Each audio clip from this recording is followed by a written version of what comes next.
बिस्मिल्लाहिर्रहमानिर्रहीम। अस्सलाम वालेकुम नाज़रीन, कैसे हैं आप? मैं हूं मोहम्मद राशिद और आप देख रहे हैं फैमिली रेसिपी 804।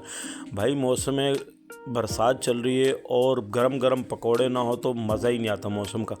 तो मौसम को एंजॉय करें गर्मा गर्म पकोड़े की रेसिपी के साथ। तो बग़ैर टाइम को ज़ाया किए तो शुरू करते हैं। सबसे पहले बिस्मिल्लाहिर्रहमानिर्रहीम। हमने एक अदद बोल लिया और उसमें तकरीबन 1 पाव के हिसाब से हरा प्याज बारीक कटिंग कर लिया और 3 अदद टमाटर, 3 से 4 अदद हरी मिर्च चॉप करके इसमें डाल दिए है। चलें जी, अब मसाला जात पे ऐड करेंगे और मसाले हम बिल्कुल अपने नॉर्मल मसाले ऐड करेंगे। नमक हस्बे ज़रूरत ऐड कर रहे हैं।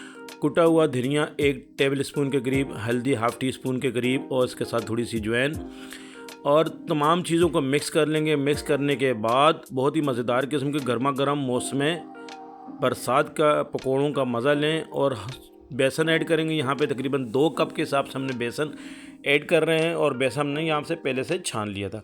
चलें जी, मिक्स कर लेंगे और नॉर्मल पानी से इसको हम इसमें पानी डाल के इसका घोल तैयार कर लेंगे।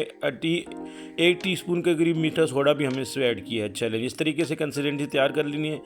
चलें जी, हमने एक पैन लिया और उसमें कुकिंग ऑयल ऐड कर दिया है और जैसे कुकिंग ऑयल गर्म हो जाएगा ना, हमने इसमें चम्मच की मदद से ये बेसन जो हमने तैयार किया पकौड़ों का मसाला इस तरीके से ऐड कर देंगे। आप चाहें तो हाथ की मदद से भी इसमें पकोड़े बना सकते हैं, लेकिन ये आसानी से चम्मच की मदद से इस तरीके से हम मटेरियल डाल देंगे कुकिंग ऑयल में पकोड़े का। और ये माशाल्लाह से 4 से 5 मिनट लगेंगे और इस तरीके से हमारे शानदार किस्म के पकोड़े गर्मा गर्म तैयार हो जाएंगे। इस तरीके से हमने जैसे एक तरफ से लाइट ब्राउन हो जाएगा तो हमने इसको पलट लेना। ये जी माशाल्लाह मेरे अल्लाह पाक के करोड़ों एहसानात जिसने हमें इतनी खूबसूरत नेमतों से नवाजे। शानदार किस्म के मौसम बरसात को एंजॉय करें और गर्मा गर्म पकोड़े। वीडियो अच्छी लगी तो सब्सक्राइब कीजिएगा। आपका बहुत शुक्रिया।